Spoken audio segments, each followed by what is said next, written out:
Hey everybody, we've got our edits ready, and we are going to commit on Twitter. This is the Pick Six Podcast. Sam McKewon along with Evan Bland. Hello everyone.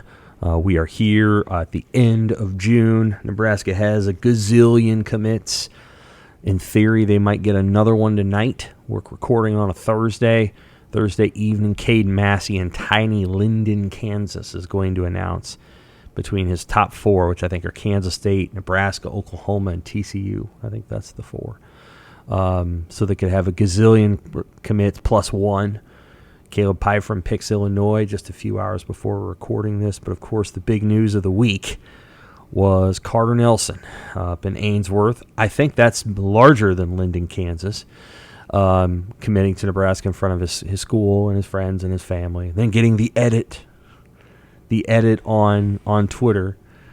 Carter Nelson tells me he's committed to Nebraska. Well, actually, he just told a bunch of people in Ainsworth, so both are true.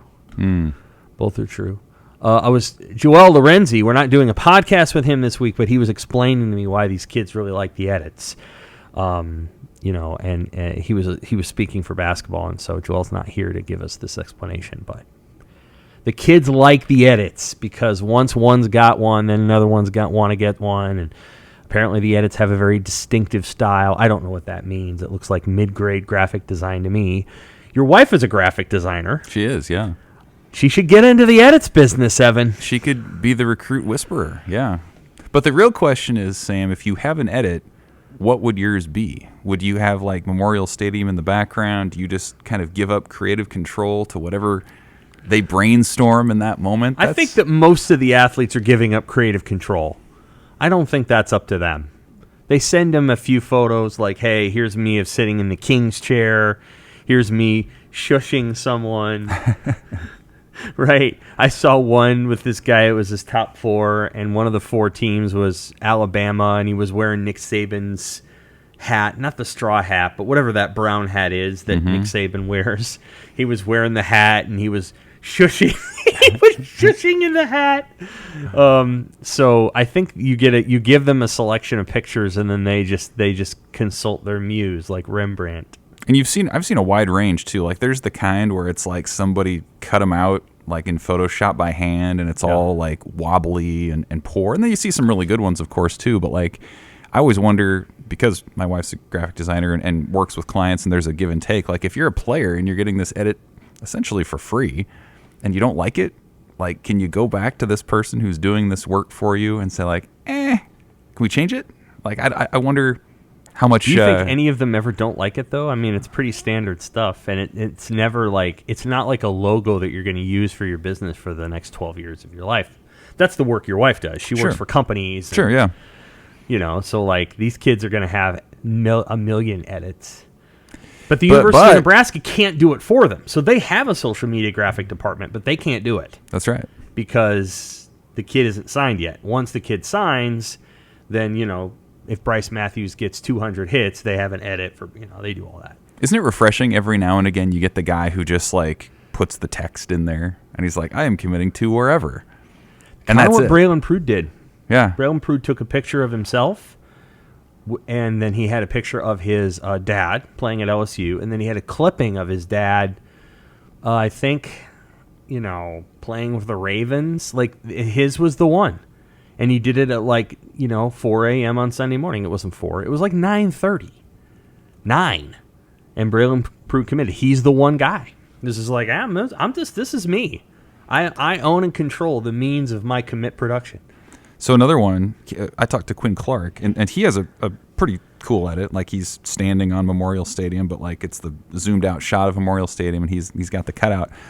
So, but he has the professional one, but he also did sort of the grassroots one. He had his mom take a picture or post a picture of him when he was like 4 on the shoulders of his dad, yes, Ken from Memorial Stadium, and he was telling me when I was talking with him about it that his mom had never posted on Twitter, and so he's like walking her through the process, but they had to dig out this old photo, and so like you got a wide range of social media, postings, revealings, announcements. All this month. It's very cool. Well, we're going to talk a ton about recruiting. We're going to go over everything that's happened really in the last 10 days. There's a few more things, a few more dominoes that could still fall. We'll talk about the recruits that we like the most. At the end, we're going to talk a little baseball. Obviously, the College World Series is over. LSU won it. LSU was the most talented team, and they turned out to be the best team. And they're probably the team. We don't know this for sure. We don't know. But they're probably the team that expended the most money. Almost certainly. NIL money to put that team together. I don't know who would have been their closest competitor in that. Maybe Tennessee.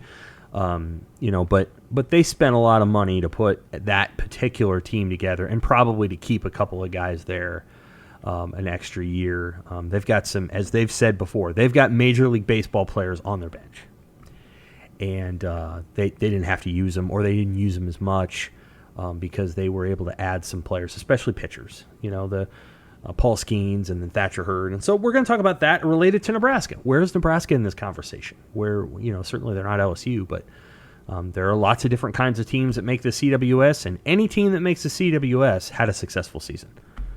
Of course. LSU would not have been a failure if they hadn't won the national championship. I did think they'd win it. They did, but they wouldn't have been a failure if they had fallen short. No one who gets it there has failed. Right. I mean, it came down to Wake Forest a couple times. I mean, those were coin flip games. Florida Game 3 could have gone another way. So, yeah, absolutely. Yep. So we'll talk about that at the end. I want to remind everybody, hey, we've got a subscription special going on right now where it's $1 for 6 months. Now, today is June 29th. That is going to take you through the entire Nebraska football season, unless they make a bowl, and they just might. But it'll take you through pretty much all the Nebraska football season, unless they make a New Year's Bowl, which I don't think they will. So you're going to get all the recruiting, all of signing day, all of the games, all of Matt Rhule. This will take you all the way through the national championship in volleyball, which is, by the way, moving to Sunday afternoon, December 17th. It's opposite the NFL. It's not going to be easy to generate the ratings that they want to generate opposite the NFL. That's not easy. No, but they're moving it to a daytime start. Which I think is great, and I think more people probably will tune in as a result, and it's certainly friendly for our deadlines. So you'll get the entire Nebraska volleyball season, you'll get the first half of the Nebraska basketball season, and you'll get all the other sports too, and all the other news too. There's going to be a lot of politics, I suspect, here in the last half of 2023. Candidates announcing, candidates running, candidates talking over in Council Bluffs. So you're going to get all of it. $1 6 months. So you can go to www.omaha.com/subscribe. That's www.omaha.com/subscribe to the World-Herald. Okay, let's go to recruiting. So you wrote the story on Carter Nelson. You built a good relationship with he and his family. Appreciate the story that you wrote yesterday. That was really good. You kind of set the scene for when he made that decision. Mm-hmm. Everybody's sitting around a table, and they're chewing on breakfast. They're chewing on ideas of what could happen into the future, and it just kind of hit him. He said, I want to be a part of this. And that's the advantage of having a kid come with a bunch of kids who are already committed. Mm-hmm. They were thinking. They were, yes. And I was struck by the fact that this didn't happen. This wasn't a one-on-one with Matt Rhule. This wasn't in the facility. This was in the Haymarket Saturday morning before they started their visits. And to hear Carter tell it, he says, I'm gonna call my parents. So he steps out, calls his parents. I'm going to call Coach Rhule. He steps out, calls Matt Rhule, and then they kind of decide together, let's have some fun with it and tell everybody at the facility when they gather later in the day. And so that's what they did, and they had a great party and great time with it. And I wanted to lead with that with Carter Nelson because he's not an example of a guy who was coming to Nebraska for the first time and was blown away and decided to commit. He was somebody who's been coming to Lincoln for 2 years. We've seen him on the sidelines in his little visitor pass with his family, for back to the 21 season. So he's been here plenty of times. He's gone through the official visit circuit this month from Georgia to Notre Dame to Penn State. And so it wasn't sort of all the bells and whistles. It was the friendships, the stuff behind the scenes. And in some ways, that's the stuff that's going to last a lot longer than your awe of the facilities or being impressed by some fancy talk. Like he wants to ball out with his friends. They're all pretty good too. And he finally came to the conclusion that this is where he wanted to be. So there's 4 schools in college football that I would describe as elite tight end schools, maybe 5. Georgia, Notre Dame, Penn State, Michigan, and Alabama. And Alabama just has really good football players. You would put Iowa in there? I would. Iowa, so okay. 6. All right. So there's probably 6, and if you want to kick one of those out, you would kick out Alabama. Nebraska basically beat the other 5. I know that, Michigan, I don't know how focused they were on this, but Penn State, Notre Dame, and Georgia are terrific. And he could have gone to Iowa if he wanted to. So Nebraska's able to beat out everybody for this. And I think what was important, and I wrote this yesterday, is if he picks Georgia, and not so much if he picks Notre Dame. There's always a thing with Notre Dame. If a kid really wants to go to Notre Dame, he's going to go there, and you can't really change it. But if he picks Georgia, that sends a message to every SEC school. If you want to come up here and get a low-maintenance kid who probably isn't going to cost you much in NIL money, they will come. And I don't know if Carter Nelson's the number 40 player in the country. I think he is very, very good. And I think they've got to find a way to get him on the field, Brock Bowers style, and get him the football. I don't know if he's as good, for example, as he wants to be Travis Kelce. I don't know if I don't know if he's going to become 265 pounds and 6'7". And I mean, Travis Kelce brings some things to the table. I think he could be Noah Fant, and I think Noah Fant was a first-round pick. But the bottom line is that his recruiting ranking started going up the minute that those schools got really interested in him. And the message that was going to be sent there, from what I could gather, was if Georgia gets him, this turns into Alabama's going to come up and get Ross Piercebacher and Caden Proctor from Iowa, which is what they did. And Alabama now feels like it can go up there and get whoever the hell they want, whenever they want, and pull it off.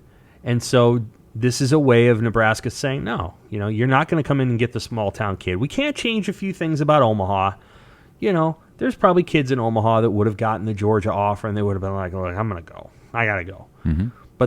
But Ainsworth, Nebraska, if Ainsworth, Nebraska says yes to Georgia, it just doesn't look good. It's a bad look. And Nebraska was able to pull off a win there, and I think it was a big deal. Just for that alone. I don't want to put too much pressure on Carter Nelson to come down and be the savior. I don't think he's that. I don't think he needs to be that. I think he'll be a very good player. I don't know that he's going to be, again, like I said, I don't know if he's going to be Noah Fant or what he's going to be, but he'll be a good football player. Kind of like Cam Jurgens was. Cam was very good. Almost went to LSU. Yeah, he was going to be a number 2 pick. He's a second-round draft pick. Yeah, LSU was the same thing. Like, we can come up to Beatrice, Nebraska, and get this kid, then you're basically saying that the state of Nebraska is open for business. Yep. And Cam might have gone if they had retained Mike Riley. Scott switching over was probably the key, but we'll see where things go. I know he's going to bring something really good to the table in terms of his athleticism on the outside. When he has the ball in his hands, one thing that I notice about Carter Nelson is he's pretty good behind running into traffic. He kind of runs like a running back. So he's got some running skills that I think are pretty impressive. He's a great athlete. He can jump. Obviously, high points the ball.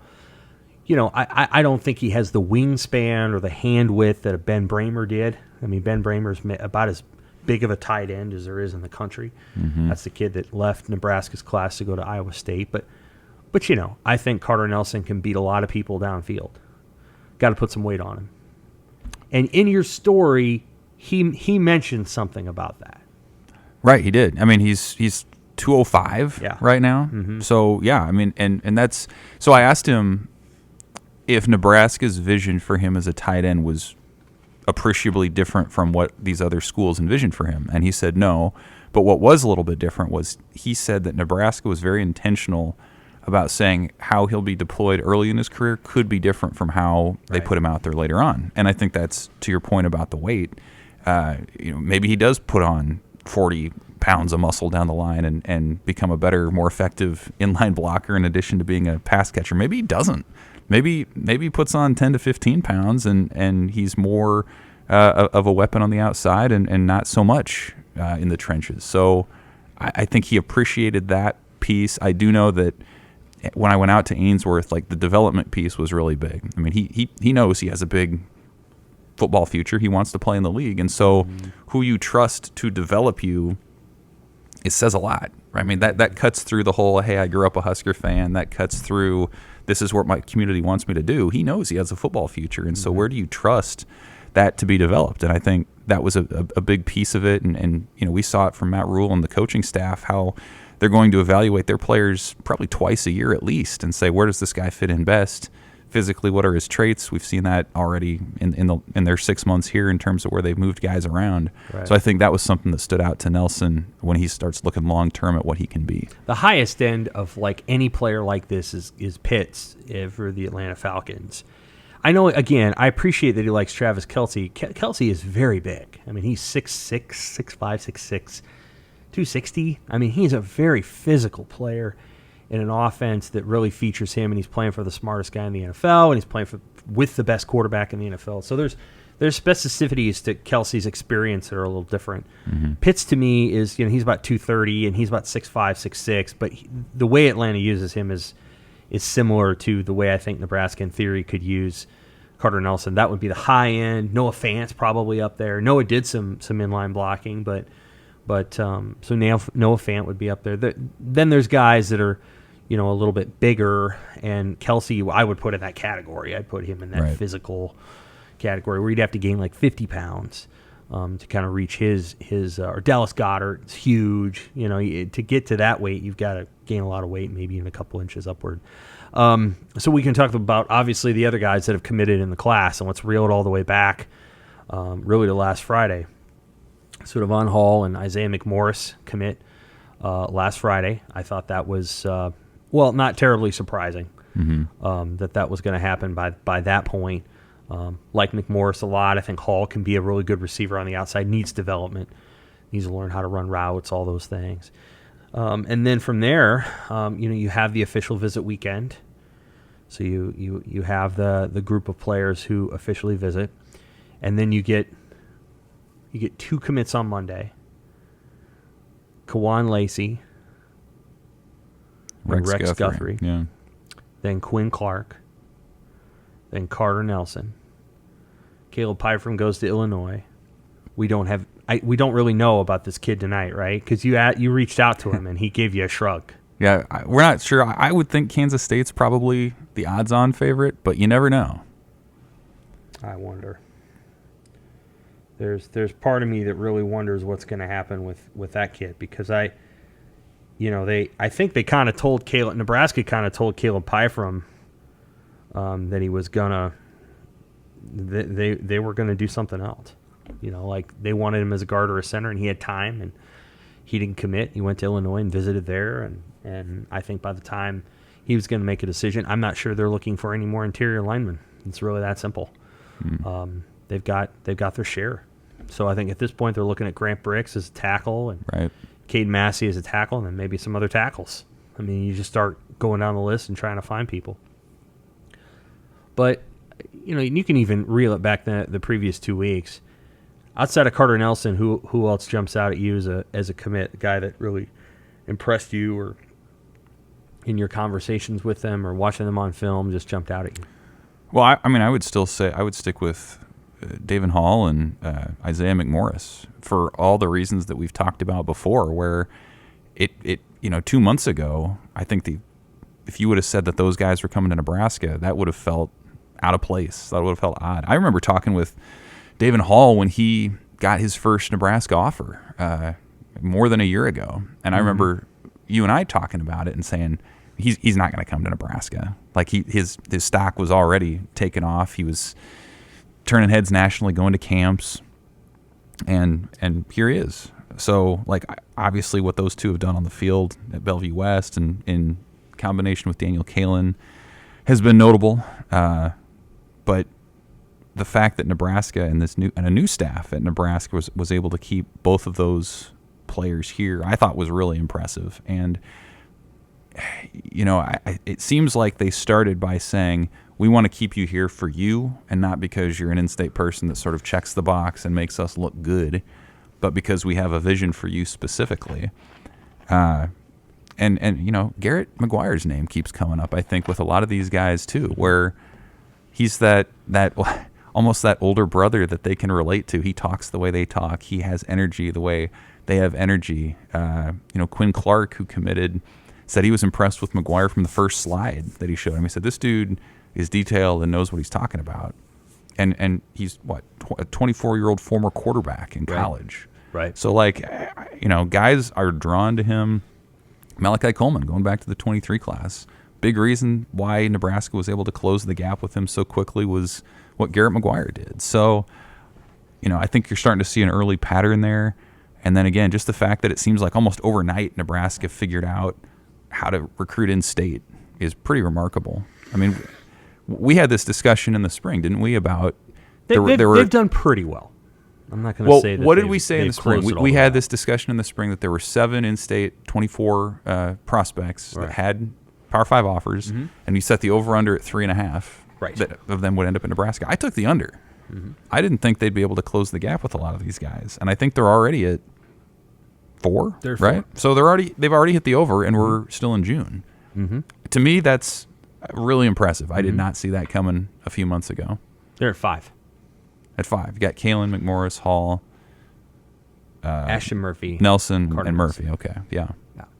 That's really impressive. I think it is. We'll see how the thing with Pyfrom goes. I think he's a good player and has a lot of room to grow. But he's going to Illinois, and then I think the kid from Prep is a good player. And I suspect this is stuff that people have told me that he's really good. And my suspicion is, hindsight being 2020, maybe there's a way to have worked that. My read of the current tight end commit in the class, Ian Flint, is he's bigger than Grant Bricks. Like, he's huge. He's about a 265-pound tight end. Flint is. And he's tall. He's like 6'6". He could move to tackle. There's just... So I think there was probably room for another tight end in the class. Maybe Tanner Hollinger out of Cross County becomes that guy eventually. I don't know.'s got an offer from Illinois, too. So Illinois is trying to build into this place because Bart Miller is from Omaha.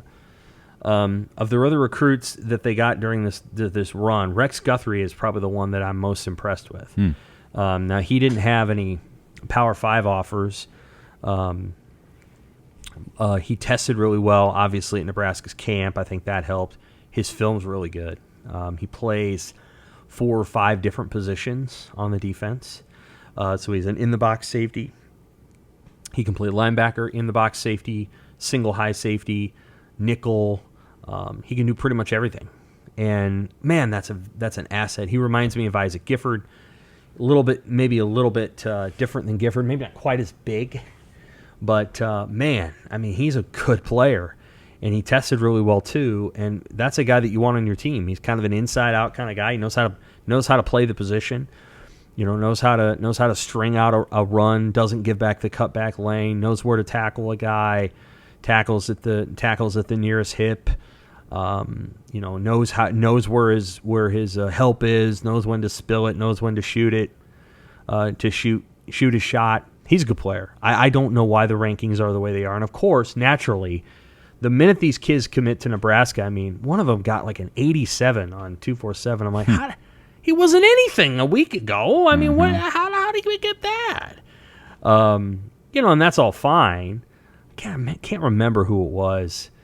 I know other recruiting guys are really high on Prude. He's 6'5", 190. He is basically the same size as Quinn Clark. We'll see.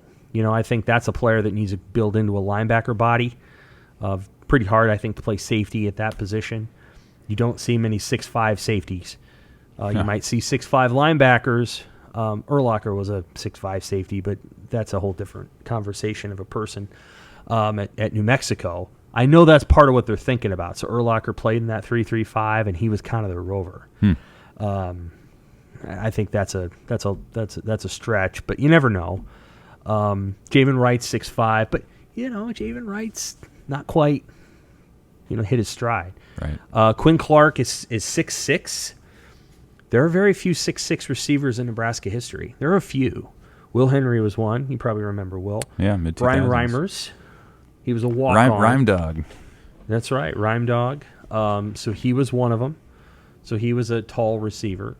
I I can't remember exactly how tall Morgan Gregory was, but Morgan Gregory was tall. Mo Purify was tall. He was, but Mo was 6'4" and 225. Sure. You know, I don't know if Quinn Clark gets to 225 pounds, and if he does, is he a tight end?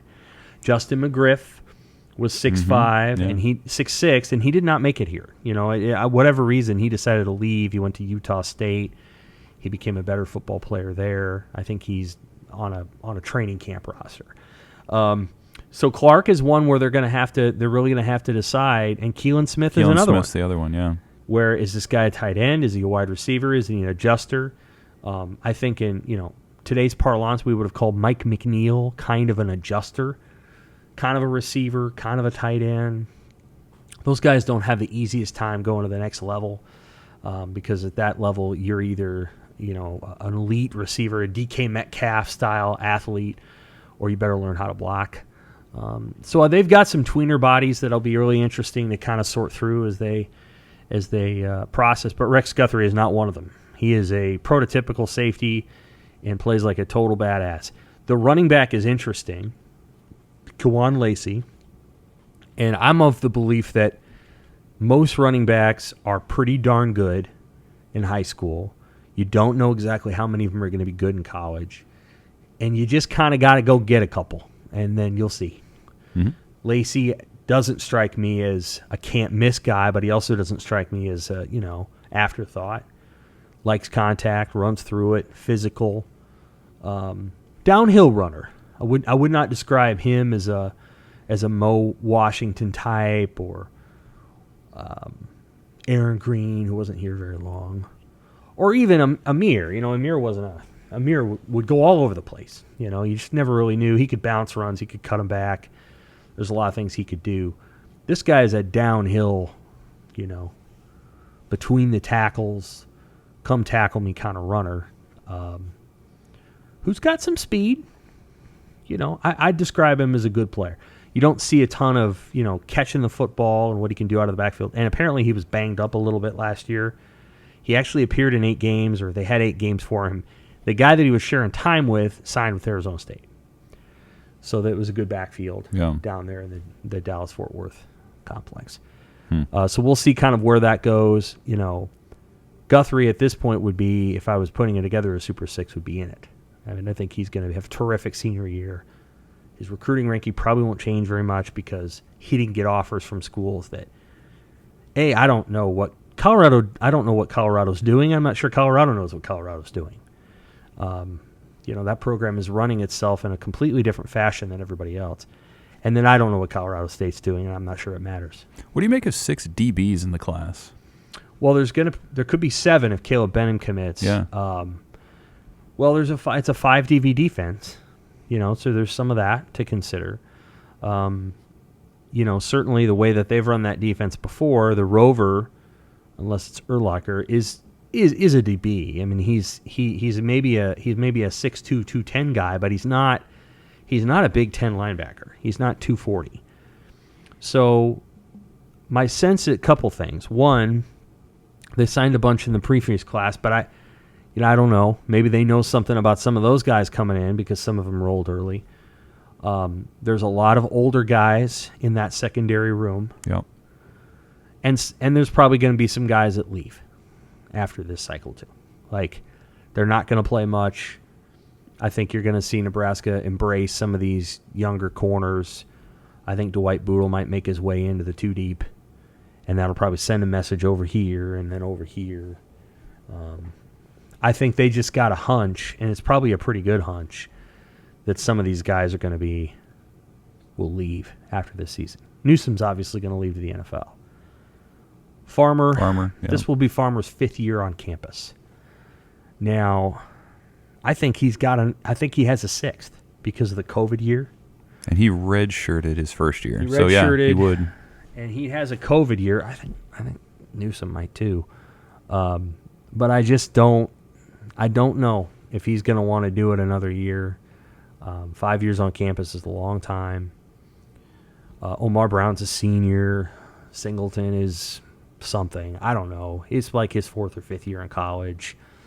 Who am I forgetting? You could put Gifford on that list. Gifford will be back. Yeah, Gifford will be back. He signed in 2020, so Gifford will return. But we're getting into that point. Javen Wright's fifth year. This is his fifth year on campus. That's remarkable. It is. Feels like he just got here. Yeah. So there's some guys that I think are going to be rotating out, and they're going to have to get people ready. I know they spent a lot of time thinking about which part of the class this guy is in. So that'll be something to watch. But so what do they have left? Well, as it stands right now, and we'll do the recruiting rankings next week. Their recruiting rankings next week are going to be better than they probably will turn out to be, and I'm not trying to knock them. I'm just saying that right now, according to On3, and that's the lowest ranking, is 19th. And some of that is related to the number of commits. It's got to be quantity, yeah. It's quantity. And On3 is a little different. They only use 12 commits in their ranking score. So it doesn't matter if you have more than 12. But there's a number of teams that only have, like Arkansas has 13, and so they'll probably get some better ones along the way. Auburn has 8 commits. Texas has 8 commits. Some other schools only have 7. Virginia Tech has 11. So there's going to be some schools that spike, Sure. I think Nebraska's probably in a top 30 class at this point. But here's kind of what they've got left. They got to go find an offensive tackle or 2. Caden Massey decides tonight. We'll see. Grant Bricks is a top 100 player. I think he's down in Nebraska, Kansas State, Alabama. Iowa was never really in the picture there. I don't think he wanted to go to Iowa. So maybe OU is in Grant's picture too. I've tried calling him many times, has not responded. I think he's trying to make a decision. If Nebraska got both of those guys, they would be in really good shape. I mean, the class would be very close to complete if they were to get both of them. But those are 2 tackles that are out there. And then on the defensive side of the ball, they need to get some defensive tackles. And Carlon Jones is one, certainly Bay City, Texas. He's kind of finished his visits for June now. I think he went Okie State, Oklahoma State, TCU, one other team, and then Georgia Tech. California, which is a way off the mat choice. And then Georgia Tech. So his top 5 are Oklahoma State, TCU, California, Georgia Tech, and Nebraska. I think Nebraska's got a good chance of winning that. TCU obviously had a great season. We'll see. But that would be one. I think they probably still need a couple more. I still think that position needs to be recruited just hellaciously. You just have to have players all the time. I wouldn't be surprised if they waited until after the season, too, as much as they like to evaluate senior film of guys. And somebody's going to pop, and they'll feel good about him in a few months as well. I think that's a good point. I think that's very true. They'll have an opportunity to evaluate both at the end of the season and then between December and February. Won't surprise me if they go out and get, this is going to sound unbelievable, but I wouldn't surprise me if they went out and got a JUCO wide receiver if they felt like it was the right guy versus a transfer. A JUCO wide receiver probably is, this is just being blunt, it's probably not going to cost you as much money, NIL money. If they found the right JUCO receiver, it wouldn't surprise me if they went and got somebody like that, if that guy wanted to go to Nebraska. But they're going to go in the portal for receiver. They have to. After the season's over, they have to go to the portal for receiver. Oh, yeah. Billy Kemp's gone. Marcus Washington's gone. Fleeks is gone. The reports I've heard on Betts are really positive, and that's great. But, he will be a senior. So will Isaiah Garcia Castaneda next year. So they have to. I mean, there's just no guarantee. You cannot rely. By then, they will know how many freshmen were ready to go. But simultaneously, you can't rely on the freshmen you're bringing in, especially a couple of these freshmen. You might be able to put Carter Nelson out there as a wideout, but some of the other guys, it's just going to take some time. I think McMorris is maybe a guy that can play right away. I think Hall needs to gain weight. Quinn Clark, the great thing about him is he catches touchdowns. You have to when you're that tall, but he's probably a year or 2 away. So they'll go to the portal for wide receiver, I'm sure. They should be in pretty good shape at quarterback, but you never know. Might have to go to the portal for one of those two. And then, you You don't want to have to go to the portal for defensive tackle if you don't want to. If you don't have to. You don't want to. Everybody's looking for those guys. If you don't have to. How much do you, at this point in the cycle, think about, like, because I've gotten asked this question a few times already, like, how many Nebraska is going to end up taking? To me, it's almost a fool's errand to even talk about that at this point, because there's no limit to the class signing anymore. Right. Because you have no idea what's going to happen in the portal, and you're going to have to address that at some point. And you just look at what Nebraska did last year when they brought in, 39, 40 players. Ultimately, they oversigned and they winnowed it down. But, like, I feel like that question is sort of outdated for the model that we're in. Do you even go down that road? I mean, they have 21 as we're sitting here on a Thursday afternoon. Like, where do you even see that number going, generally speaking, or does it matter at this point? That's a really good question. So I think if I feel like I understand what Nebraska's trying to do in recruiting, they know that this year, this season, and next, they're fairly well set up in terms of depth at a number of positions. You know, the offensive line's going to be in good shape for experienced depth this season and next. I think that's also true at linebacker. I maybe those guys move on after this year, but I would be surprised. I think they'll probably stick around for the extra year. And then their secondary is probably this year, but they might be able to pull through to next year, provided they can get a cornerback or two out of the portal. But I think the understanding is, hey, when this thing hits 2025 and the schedule is still tough, who is our football team? Who's going to be on it and who's going to be doing what? And I think what's being built right now, Evan, both with the most recent class and with this class, is here's going to be our backbone in 2 years. So these are guys that are going to be redshirt sophomores and redshirt freshmen, or true sophomores and true juniors. You know, and so I think they had to add to the class in a significant enough way that by the time this team is in 2025, and you can look at the scholarship distribution chart, there's a crap load of sophomores, right? And so by then, those are your seniors, and then you've kind of built it back up. I do think there comes a day where Nebraska doesn't have to take 25 high school kids because they feel good about the depth that they have. And maybe you can supplement that with 20 high schoolers and 5 transfers. You know what I mean? Sure. Because, of course, you can always take 35 or whatever. You don't really want to. Ideally, you don't have to. You'd like that number to be between 25 and 30, and you're always going to use the portal. You have to. I mean, it's a law now. Like, it's basically a law that you're going to have some players, you're going to borrow something from the portal because there's just some guy in there where you're like, if we don't go get a guy that can make us better right away for 1 or 2 years, somebody else is going to get that guy, and they're going to get better. And so I think there's always going to be a sense of, unless you're Alabama, you're going to have to, pluck out of the portal. And Bama went and got Jahmyr Gibbs. They did. So they'll do it too. So I think that's probably where they're at. Is I think this class is probably going to be 25 again, high school kids, maybe a little larger. Probably around 25. They're at 21 now. I think they need 2 tackles, maybe 2 more defensive players. Caleb Benny at defensive back. And I think that's about it. I would take one more tight end.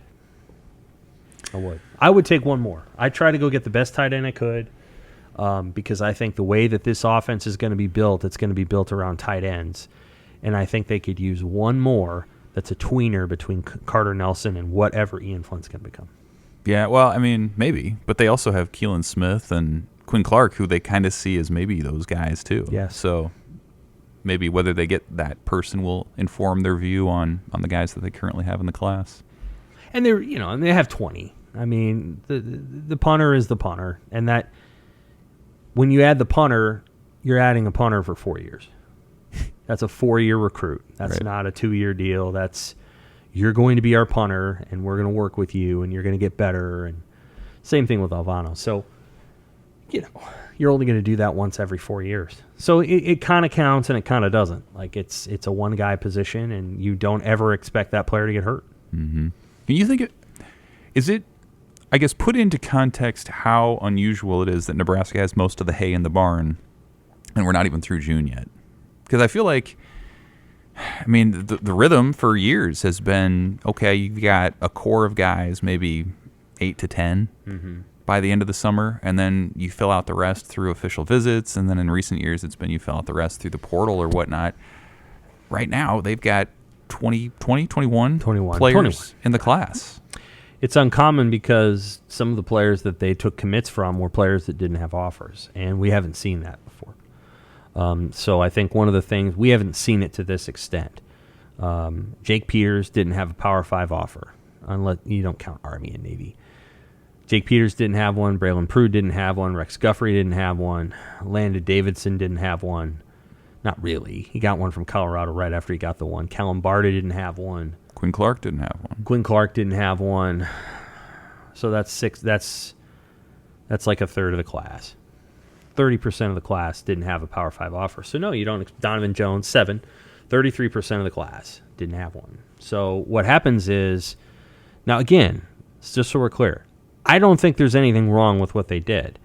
I think, but this is because of my own personal belief system, that the range of the 251st player, or I'm sorry, the 158th player to the 600th player, the range is quite small. And it doesn't mean that the 158th player won't be a great player. But what I'm saying is that the 600th player might be better than the 158th player, because when you're looking in that range, nobody really knows. Mm-hmm. They don't. You don't have enough evaluation tools. It's hard to know. There's going to be a 3-star who ends up being a superstar. And you're going to be like, nobody knew. And I'm like, they didn't know on the 158th guy either, but you got to have a list. So they made one. And this kid might be a little bit better than this guy. We've seen this before. I think if you go back and look at the highest rated running backs that Nebraska signed, a lot of them just haven't been very good. They get here, they're 4 stars, and they get here, and you're like, I don't really know what all the hubbub was about. Divine Ezigbo is better than this guy, and this guy, and this guy, and this guy, and this guy. Like, he was better, because I just don't think you really know a lot of the time. If you get a 5-star, yeah, he's probably pretty good, but you don't know for sure. And so that's what I mean, is that, like, when you watch Rex Guthrie, and if his testing numbers are what Nebraska tested him at, you're like, why doesn't this guy have offers? And then you realize it doesn't really matter. Like, if he's good, he's good. He doesn't play, unlike Carter Nelson. Rex Guthrie does not play in a tiny town. He plays in Littleton, Colorado, and he plays in the highest level of the sport. So does Landon Davidson. And I don't know why that kid didn't have a Colorado offer until Nebraska offered him. I have no clue. Don't you think it's going to be really fun? So we'll see. To see how some of these evaluation guys turn out. The 7 that you mentioned in this class, but like even the end of the last class with DeAndre Barnes and Jeremiah Charles, Ismail Smith-Flores. He was going to Iowa. Eric Fields. Yeah. Like, it's going to be really, like, if those guys hit, then I think you're going to see even more in the future. When Nebraska offers a kid, a bunch of people are going to offer a kid because they trust that evaluation. Just the hit rate and what that is in the next, 3 to 4 years with some of these guys is really fascinating. I agree with you. Now, there's a Moneyball quality to this too, though, and I think maybe that's something that Matt Rhule is going to exploit. We will see. But the reality is there were better football players in the state of Nebraska for years. For years there were. They didn't go here. Nebraska didn't offer them. They went to South Dakota State and North Dakota State and won national championships. Kyle Emanuel was good enough to play at Nebraska. So was Easton Stick. So were a number of players that went there from the state of Nebraska. And North Dakota State would have gone down and beat a number of the teams in FBS with relative ease.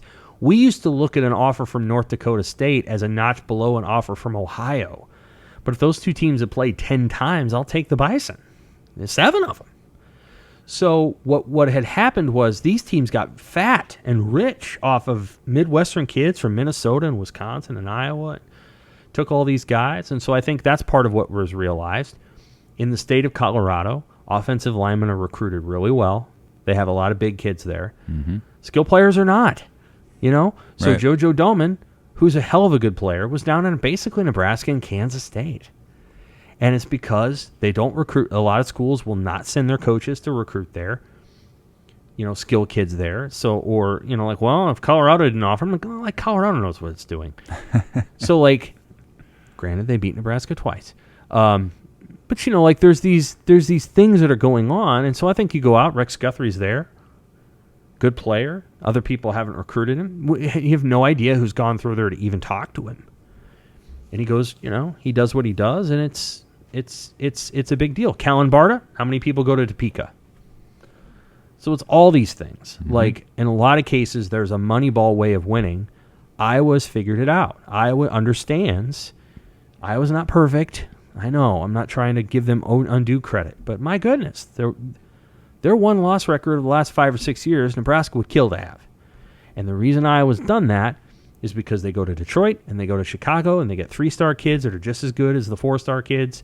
And then they get kids from their own state, and they don't worry about whether or not, other teams are coming up. And now teams are starting to come up. But they go to the other kids of their own state. They go get a bunch of Butkus Award winners. Jack Campbell, 6'5" and 235 pounds. It can run like a gazelle. Who cares what his star rating is, Right. And that's part of the issue. I'll never forget Antoine Winfield's kid was like a low 3-star in Minneapolis. Ridiculous. Antoine Winfield was a great player. Mm-hmm. Maybe the best tackler at corner there was when he was playing. And his kid was great. His kid didn't have any offers except for Minnesota. And that's just because the college teams didn't know what they were doing. And that stuff happens. It's just part of the deal. You have to always keep in mind that most college staffs are populated with coaches that want to recruit in certain areas because they have to build a recruiting resume so that when they go on to their next job, they can go to UCLA or whatever and say, I too have recruited in Dallas, Texas, and Los Angeles. Here are my connections. Here is my Rolodex. Right. And that Rolodex doesn't look as impressive when you're saying, I've recruited in Omaha and Lincoln and here and here and here. Topeka, yep. Which is why Ed Foley does the recruiting for those areas. Why? Why does he do those recruiting for those areas? Why is Tony White going around and doing the recruiting in those areas? Because those guys' resumes are not built on their recruiting. Tony White's resume at this point to become a head coach is built on how good of a defense he coordinates at Nebraska. That's right. Ed Foley works for Matt Rhule. Period. End of story. He doesn't have to build a recruiting resume because his job is to do what Rhule wants him to do, A, and B, to run special teams. So you pay close attention to where the coordinators recruit because oftentimes those are the places where the position coaches don't want to go. Because they're like, I'm still having to build my resume off of recruiting. So you notice Tony White and Ed Foley are driving around Nebraska and Iowa. And in my opinion, you should send a position coach to Omaha and make him realize how good the talent is up there, but that's challenging. It doesn't surprise me that E.J. Barthel got his running back from Dallas. Right. Who'd they get last year they got the running back from basically Philadelphia, New Jersey area, Philadelphia. Yep. Where Quentin Ives was as close to Philadelphia as where Kewan Lacey is now, is close to Dallas. So it's basically the same. Yeah. But that's what you do. You send your position coaches to recruiting hubs, and then your coordinators, who's recruiting Colorado? Marcus Satterfield. Right. Has Marcus Satterfield spent 5 days in the state of Colorado before he came to Nebraska? I doubt it. Probably not. Probably not. No. Maybe not. But now he's recruiting Colorado. He's the one that gets Landon Davidson to show up. He's the guy that's going out there. You send your recruiting coordinators around the Midwest. Bill Bush last year. You send your recruiting coordinators around the Midwest because they don't have a resume to build as it relates to a recruiter. But I guarantee you when Bill Bush was recruiting back in the day, when he was recruiting for Nebraska back when you were in college, where was he recruiting? Bill Bush? Yeah. California. Arizona and California. Yeah. Right. That's right. So, anyway.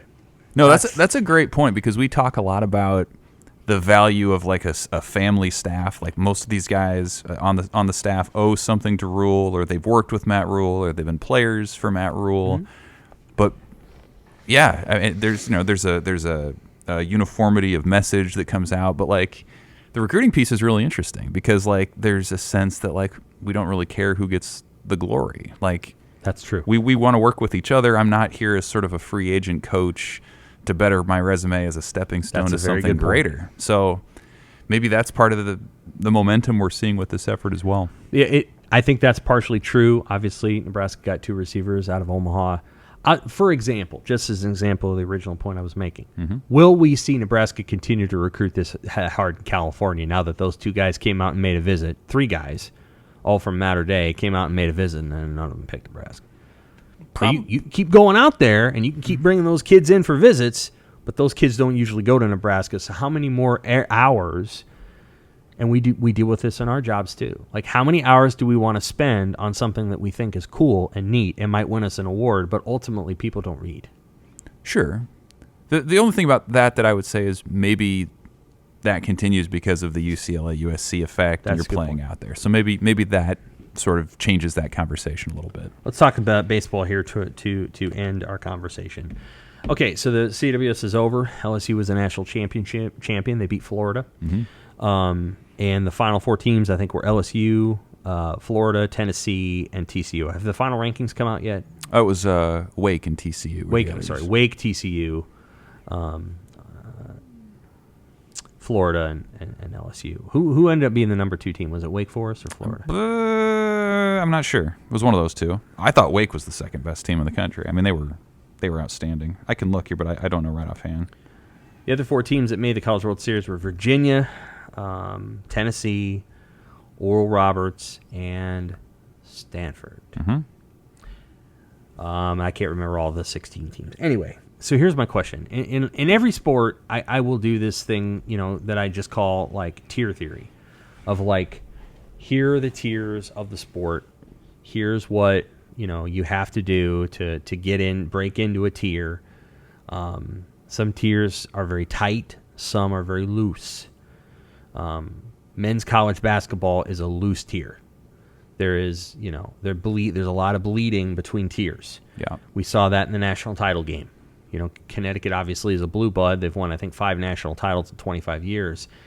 But San Diego State's there, and they had no business being there if you're talking blue bloods. So tiers can easily bleed in men's college basketball for a variety of reasons we don't need to get into. In women's college basketball, they don't bleed much. Sometimes they bleed. Sometimes they bleed if there's a lot of blurring. I should say blurring is better than bleeding. Iowa makes it to the national title game, and kudos to Iowa for doing that. But Connecticut was banged up.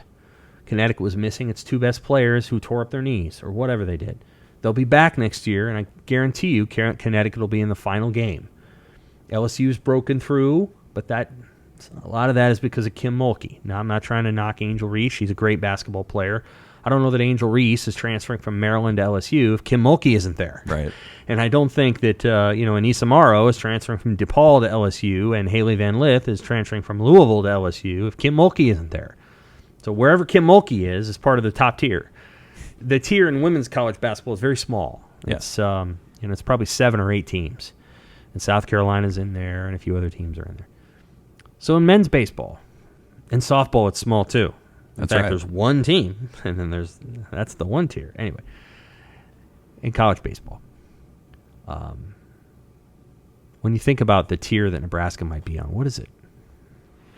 Well, so I would define the first tier as the teams that are always in the national hosting regionals discussion, and that's a good chunk of the SEC. That's Stanford. That's 8 to 10 teams probably every year that's in that discussion. Yeah, Virginia's in there. Duke is sort of getting up into that tier. So you have a few in the ACC, a lot of the SEC, maybe another team here or there, Oklahoma State, although they always fall short. Oregon State, sure.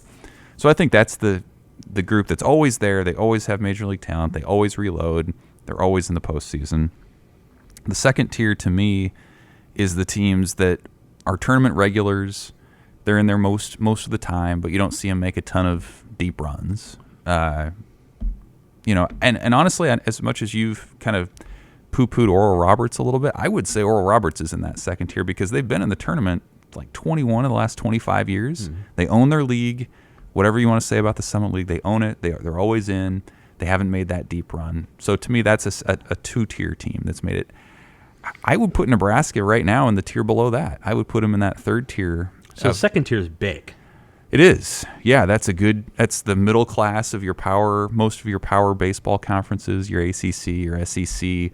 That's the top of your smaller conferences, the Sun Belts and whatever else. Coastal Carolina is in that tier. Coastal Carolina would be in that tier, yep. But then the third tier, I would say, is the one where the teams, they're invested. They make the tournament once every handful of years, but there always feels like there's a ceiling.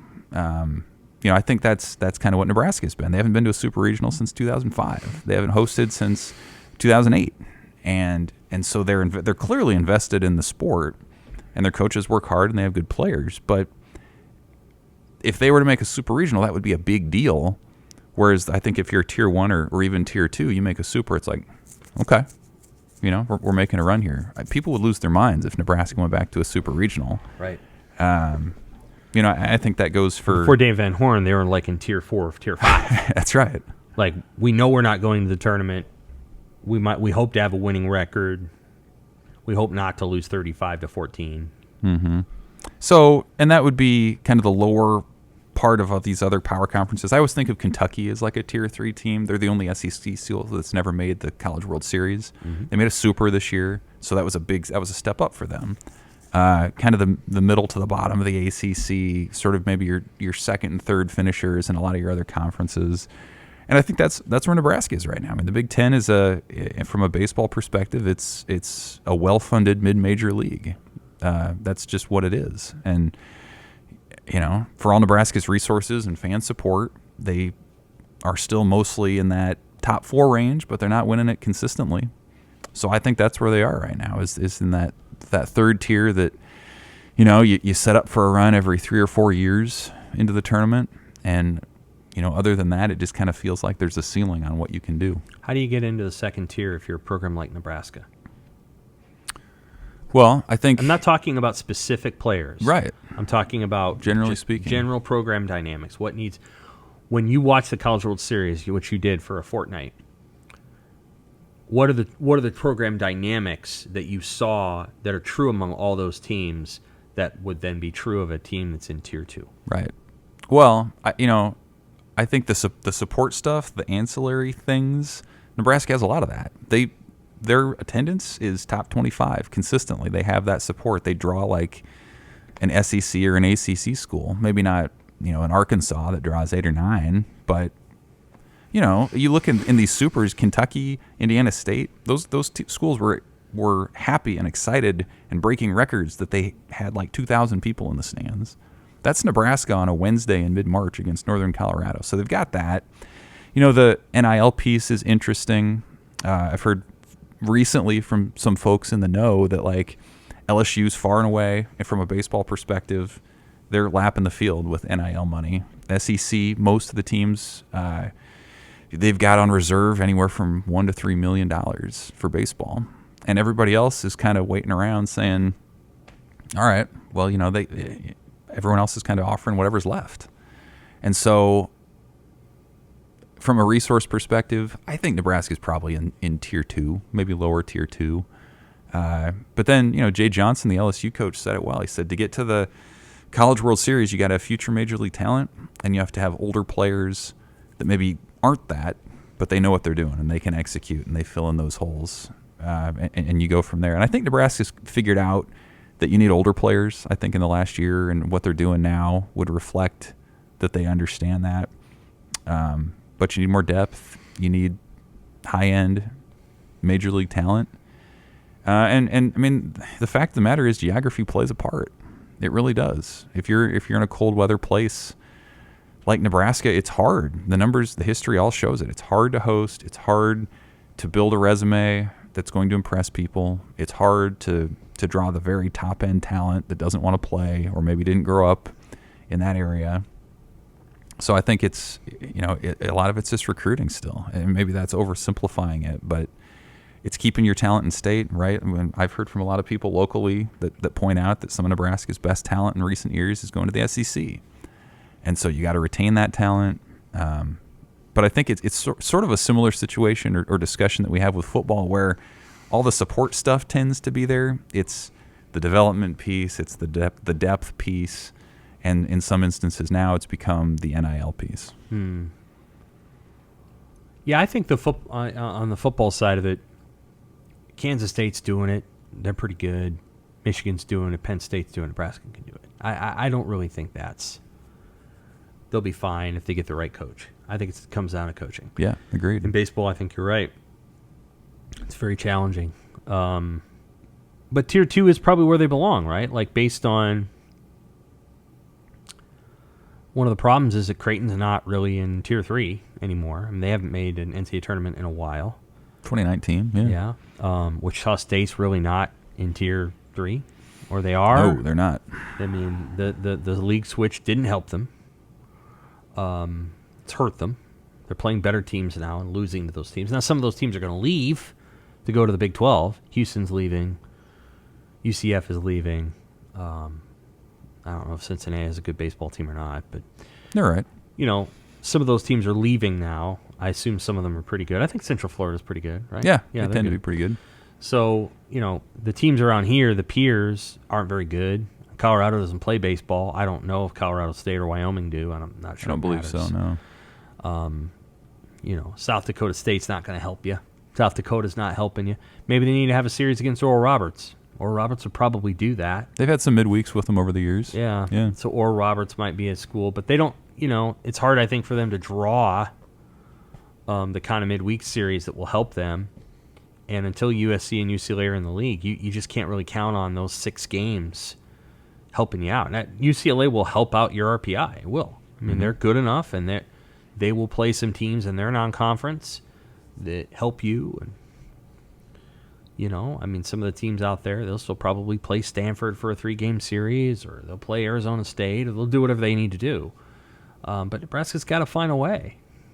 And I don't know if that means staging a tournament down in the South the way that Erstad used to, or, you know, hosting an event with a bunch of teams like Minnesota did, but doing it in the South. Well, they're jumping into that showdown event to start the year next February. I mean, they may not get a practice outside before they're going down and playing TCU and some of these top powers. So they recognize, like, they're probably not comfortable with that, doing that on the opening weekend, but you got to do it. Sometimes you can't go out to the Johnny Quick Classic out in Fresno, California. Sure. Back in the 80s, that's what they would do.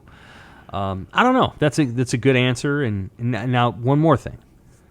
When you talk about the players, I'm not talking about specific players. What do the really good teams have? Like, where are they really, really good?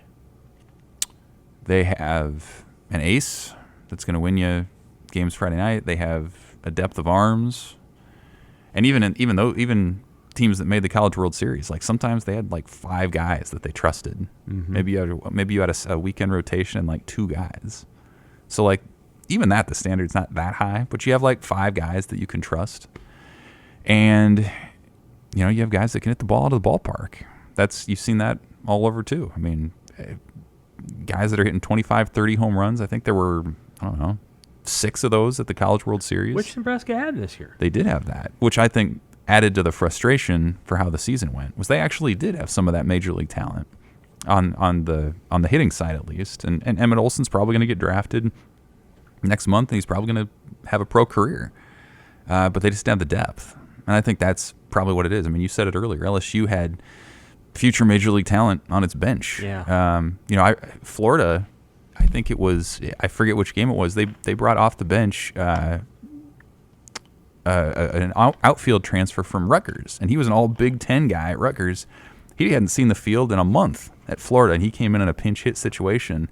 I had forgotten that he even went there, and it's like, I mean, that's just the reality of it. Yeah. Like, one of the best players in the Big Ten left for Florida for a bench role, and that's just it speaks to the ridiculous depth that they've had. You know, for example, the last half of the College World Series, Tommy White was kind of a hero. He was. First half, he was not good at all. Mm-hmm. I mean, he had some horrible at-bats. I covered 2 of LSU's games, both against Tennessee. They were terrible.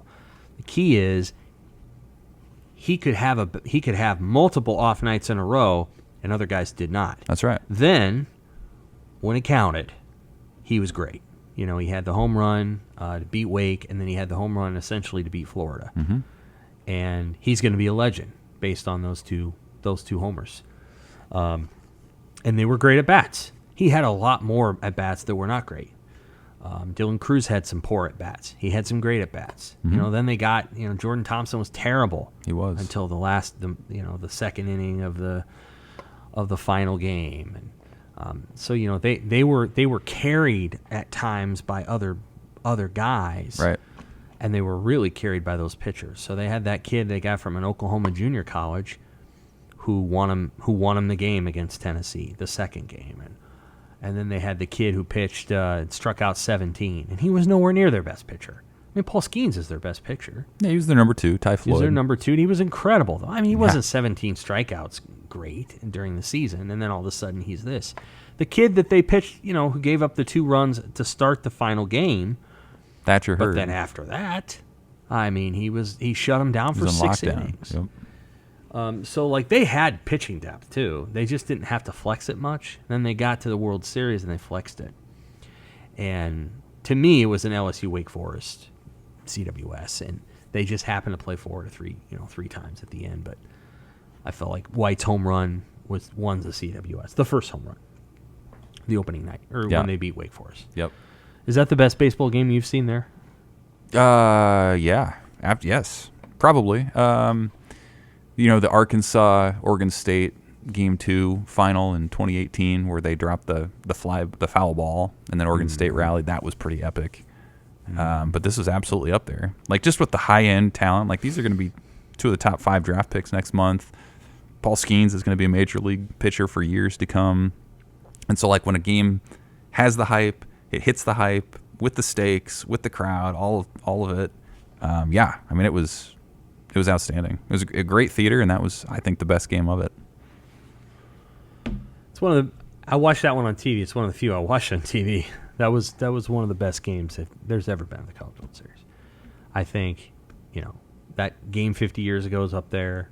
The Warren Morris home run, sure, probably number 1.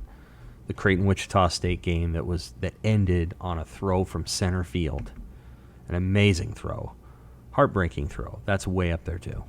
But that one on the CWS feels like it's all the way back. Yeah, it feels like going forward it could be a lot of fun. Mm-hmm. Games are fast. The power is balanced. There's no talk about moving in the fences or any of this. The game's found a good balance, and maybe some of that's, again, residual effect of the draft being shortened and all these guys with extra pandemic years. But there's just a depth in college baseball right now that's a ton of fun, and I think there's an understanding in the sport that the best development generally is going to be at the college level, where 20 years ago it was get drafted, work your way through the minor league system, and get better that way. I think people have realized, and schools have invested in this idea that that's going to happen at the college level. So it's really thriving. The one thing I will say, this is the last thing I'll say about college baseball players, is they seem like they're really having fun.